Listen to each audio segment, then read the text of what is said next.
श्री गोवर्धनाष्टकम् गुणातीतं परं ब्रह्म व्यापकं भूधरेश्वरं गोकुलानन्ददातारं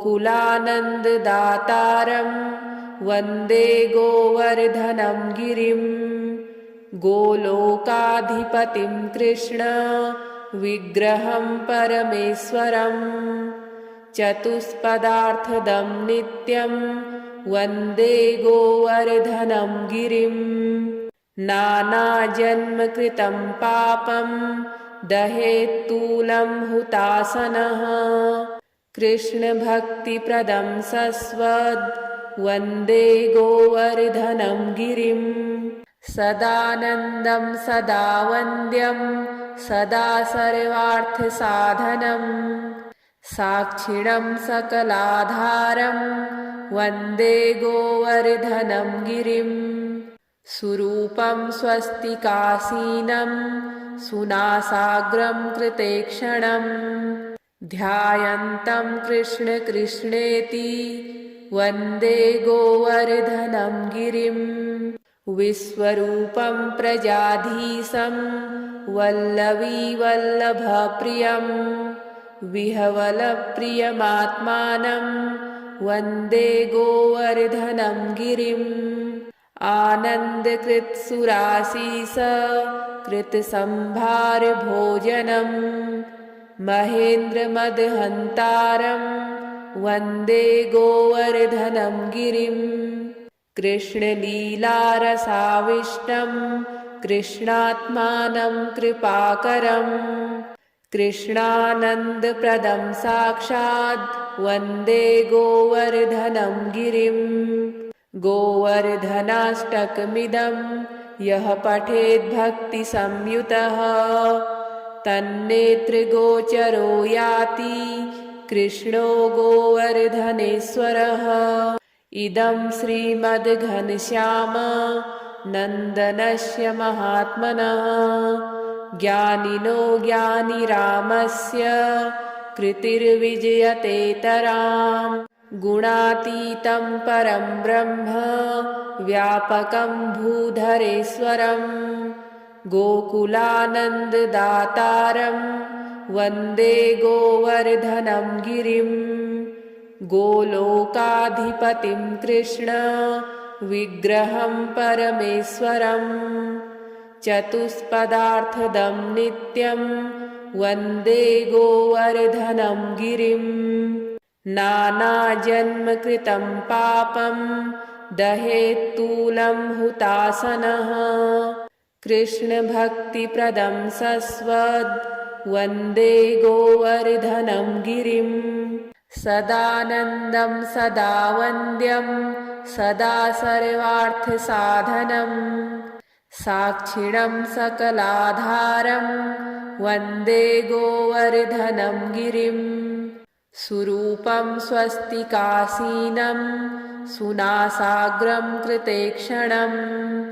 ध्यायन्तं कृष्ण कृष्णेति वन्दे गोवर्धनं गिरिं विश्वरूपं प्रजाधीशं वल्लवीवल्लभप्रियं विहवलप्रियमात्मानं वन्दे गोवर्धनं गिरिं आनन्दकृत्सुरासीस कृतसंभारभोजनं महेन्द्रमदहन्तारं वन्दे गोवर्धनं गिरिं कृष्णलीलारसाविष्टं कृष्णात्मानं कृपाकरं कृष्णानन्दप्रदं साक्षात् वन्दे गोवर्धनं गिरिं गोवर्धनाष्टकमिदं यः पठेद्भक्तिसंयुतः तन्नेत्रगोचरो याति कृष्णो गोवर्धनेश्वरः इदं श्रीमद्घनश्याम नन्दनस्य महात्मनः ज्ञानिनो ज्ञानिरामस्य कृतिर्विजयतेतराम् गुणातीतं परं ब्रह्म व्यापकं भूधरेश्वरं गोकुलानन्ददातारं वन्दे गोवर्धनं गिरिं गोलोकाधिपतिं कृष्ण विग्रहं परमेश्वरं चतुष्पदार्थदं नित्यं वन्दे गोवर्धनं गिरिं नानाजन्मकृतं पापं दहेत्तूलं हुतासनः कृष्णभक्तिप्रदं सस्वद् वन्दे गोवर्धनं गिरिं सदानन्दं सदा वन्द्यं सदा सर्वार्थसाधनं साक्षिणं सकलाधारं वन्दे गोवर्धनं गिरिं सुरूपं स्वस्तिकासीनं सुनासाग्रं कृतेक्षणं ध्यायन्तं कृष्ण कृष्णेति वन्दे गोवर्धनं गिरिं विश्वरूपं प्रजाधीशं वल्लवीवल्लभप्रियं विहवलप्रियमात्मानं वन्दे गोवर्धनं गिरिम् आनन्दकृत्सुरासीस कृतसंभारभोजनं महेन्द्रमदहन्तारं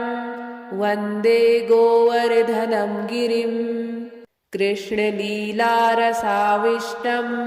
कृष्णात्मानं कृपाकरं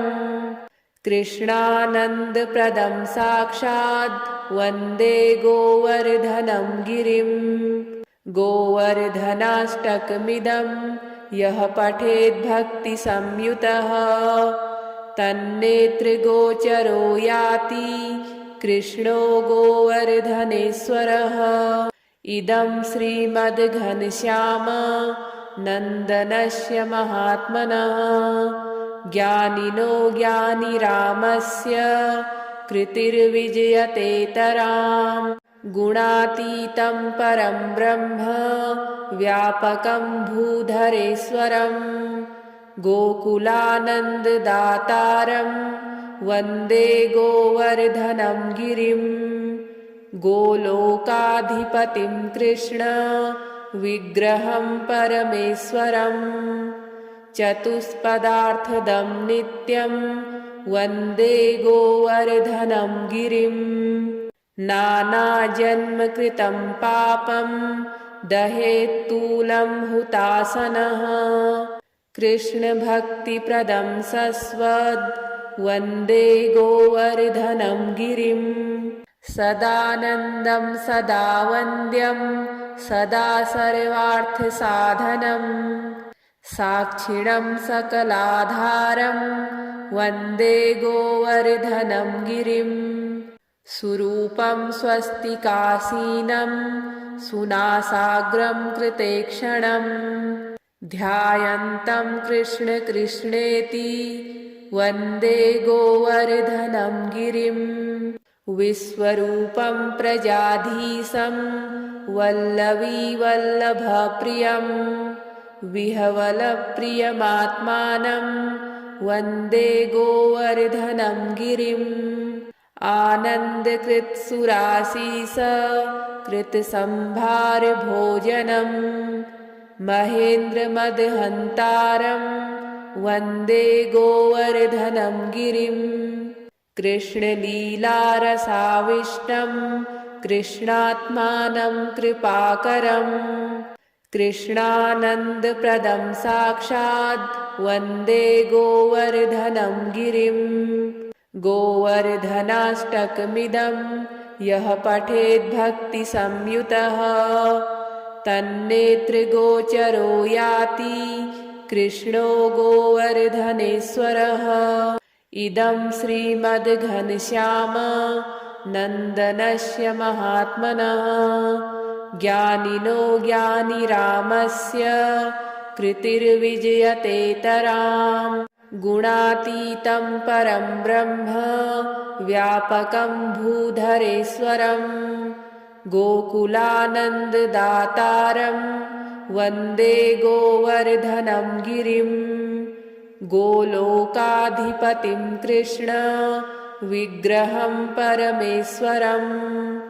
चतुष्पदार्थदं नित्यं वन्दे गोवर्धनं गिरिम् नानाजन्मकृतं पापं दहेत्तूलं हुतासनः कृष्णभक्तिप्रदं सस्वद् वन्दे गोवर्धनं गिरिम् सदानन्दं सदा वन्द्यं सदा सर्वार्थसाधनं साक्षिणं सकलाधारं वन्दे गोवर्धनं गिरिम् सुरूपं स्वस्तिकासीनं सुनासाग्रं कृतेक्षणं ध्यायन्तं कृष्ण कृष्णेति वन्दे गोवर्धनं गिरिम् विश्वरूपं प्रजाधीशं वल्लवीवल्लभप्रियं विहवलप्रियमात्मानं वन्दे गोवर्धनं गिरिम् आनन्दकृत्सुरासीस कृतसंभारभोजनं महेन्द्रमदहन्तारं वन्दे गोवर्धनं गिरिम् कृष्णलीलारसाविष्टं कृष्णात्मानं कृपाकरं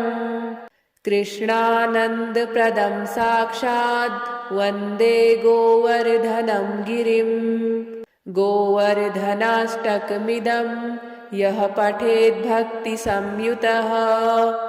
तन्नेत्रगोचरो याति कृष्णो गोवर्धनेश्वरः इदं श्रीमद्घनश्याम नन्दनस्य महात्मनः ज्ञानिनो ज्ञानिरामस्य कृतिर्विजयतेतराम् गुणातीतं परं ब्रह्म व्यापकं भूधरेश्वरं गोकुलानन्ददातारं वन्दे गोवर्धनं गिरिम् गोलोकाधिपतिं कृष्ण विग्रहं परमेश्वरं चतुष्पदार्थदं नित्यं वन्दे गोवर्धनं गिरिम् नानाजन्मकृतं पापं दहेत्तूलं हुतासनः कृष्णभक्तिप्रदं सस्वद् वन्दे गोवर्धनं गिरिम् सदानन्दं सदा वन्द्यं सदा सर्वार्थसाधनं साक्षिणं सकलाधारं वन्दे गोवर्धनं गिरिम् सुरूपं स्वस्तिकासीनं सुनासाग्रं कृतेक्षणं ध्यायन्तं कृष्ण कृष्णेति वन्दे गोवर्धनं गिरिम् विश्वरूपं प्रजाधीशं वल्लवीवल्लभप्रियं विहवलप्रियमात्मानं वन्दे गोवर्धनं गिरिम् आनन्दकृत्सुरासीस कृतसंभारभोजनं महेन्द्रमदहन्तारं वन्दे गोवर्धनं गिरिम् कृष्णलीलारसाविष्टं कृष्णात्मानं कृपाकरं कृष्णानन्दप्रदं साक्षात् वन्दे गोवर्धनं गिरिम् गोवर्धनाष्टकमिदं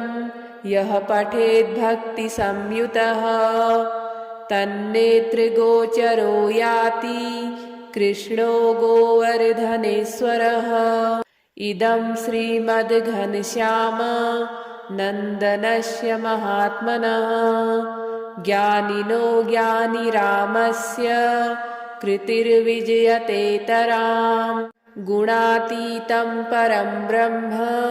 व्यापकं भूधरेश्वरं गोकुलानन्ददातारं वन्दे गोवर्धनं गिरिम् गोलोकाधिपतिं कृष्ण विग्रहं परमेश्वरं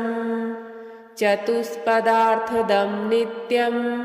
वन्दे गोवर्धनं गिरिम् नानाजन्मकृतं पापं दहेत्तूलं हुतासनः कृष्णभक्तिप्रदं सस्वद् वन्दे गोवर्धनं गिरिं सदानन्दं सदा वन्द्यं सदा सर्वार्थसाधनं साक्षिणं सकलाधारं वन्दे गोवर्धनं गिरिं सुरूपं स्वस्तिकासीनं सुनासाग्रं कृतेक्षणं ध्यायन्तं कृष्ण कृष्णेति वन्दे गोवर्धनं गिरिं विश्वरूपं प्रजाधीशं वल्लवीवल्लभप्रियं विहवलप्रियमात्मानं वन्दे गोवर्धनं गिरिम् आनन्दकृत्सुरासीस कृतसंभारभोजनं महेन्द्रमदहन्तारं वन्दे गोवर्धनं गिरिं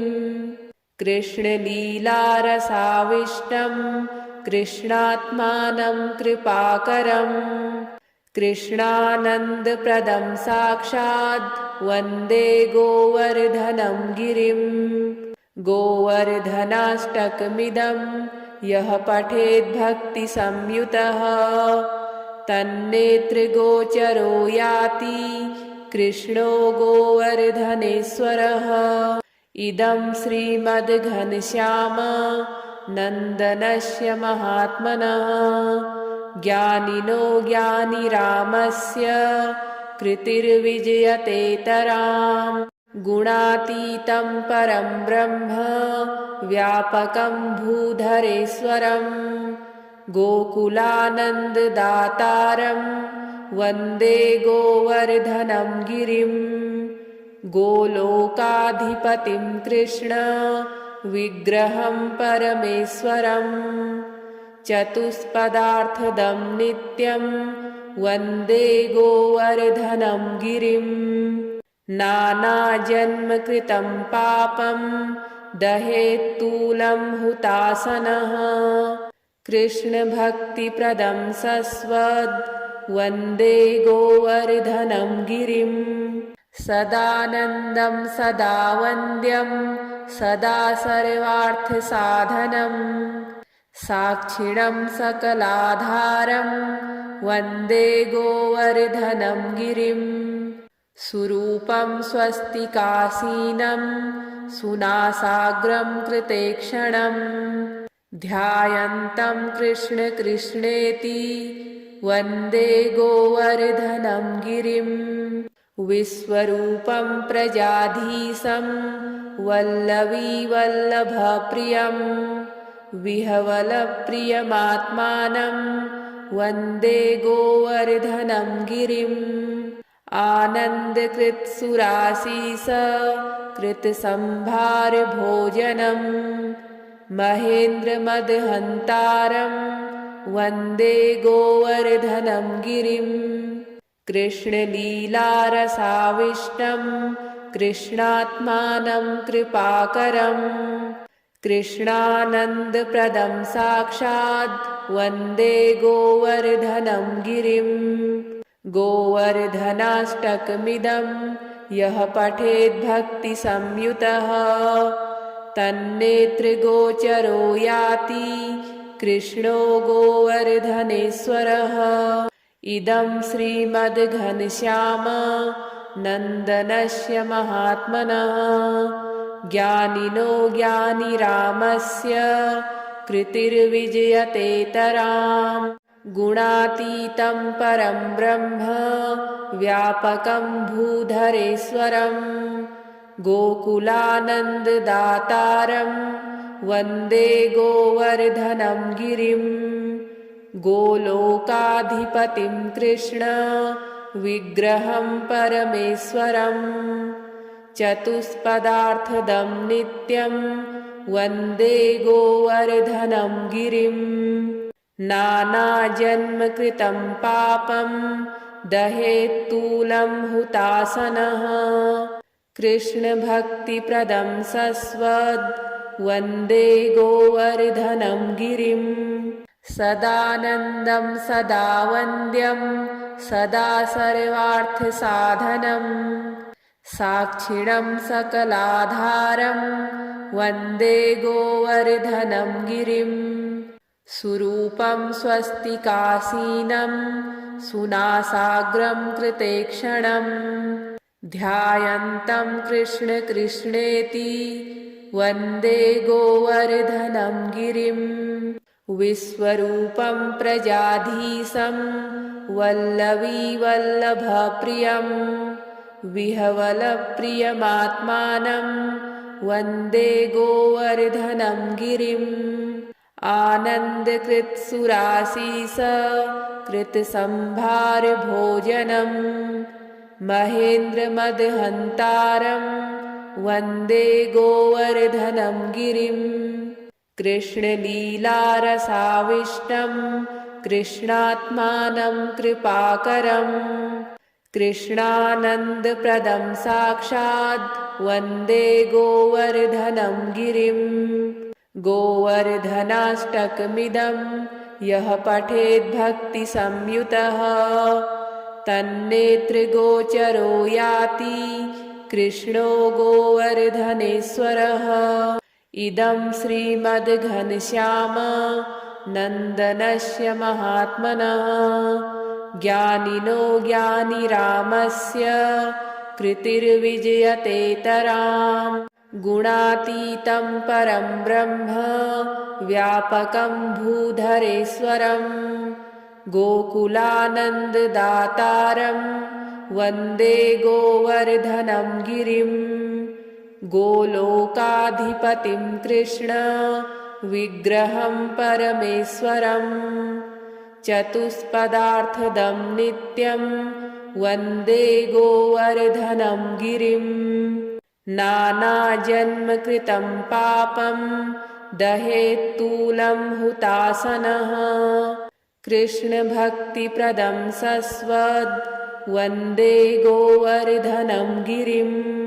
सदानन्दं सदा वन्द्यं सदा सर्वार्थसाधनं साक्षिणं सकलाधारं वन्दे गोवर्धनं गिरिम्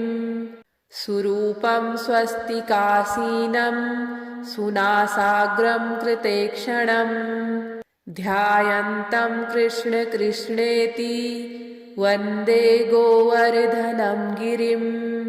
विश्वरूपं प्रजाधीशं वल्लवीवल्लभप्रियं विहवलप्रियमात्मानं वन्दे गोवर्धनं गिरिम् आनन्दकृत्सुरासीस कृतसंभारभोजनं महेन्द्रमदहन्तारं वन्दे गोवर्धनं गिरिम् कृष्णलीलारसाविष्टं कृष्णात्मानं कृपाकरं कृष्णानन्दप्रदं साक्षात् वन्दे गोवर्धनं गिरिम् गोवर्धनाष्टकमिदं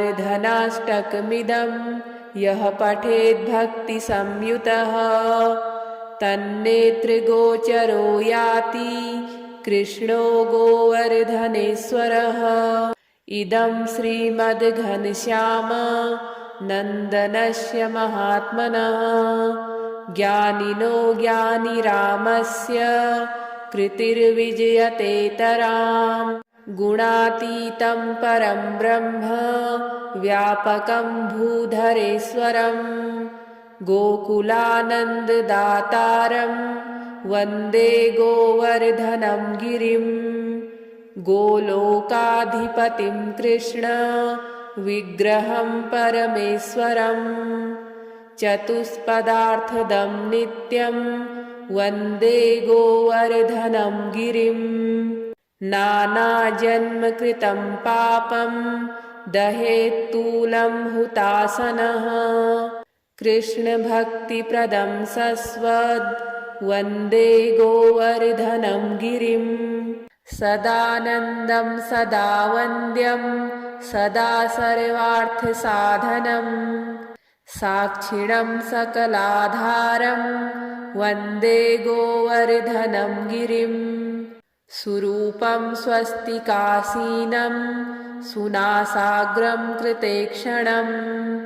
ध्यायन्तं कृष्ण कृष्णेति वन्दे गोवर्धनं गिरिं विश्वरूपं प्रजाधीशं वल्लवी वल्लभप्रियं विहवलप्रियमात्मानं वन्दे गोवर्धनं गिरिम् आनन्दकृत्सुरासीस कृतसंभारभोजनं महेन्द्रमदहन्तारं वन्दे गोवर्धनं गिरिं कृष्णलीलारसाविष्टं कृष्णात्मानं कृपाकरं कृष्णानन्दप्रदं साक्षात् वन्दे गोवर्धनं गिरिं गोवर्धनाष्टकमिदं यः पठेद्भक्तिसंयुतः तन्नेत्रगोचरो याति कृष्णो गोवर्धनेश्वरः इदं श्रीमद्घनश्याम नन्दनस्य महात्मनः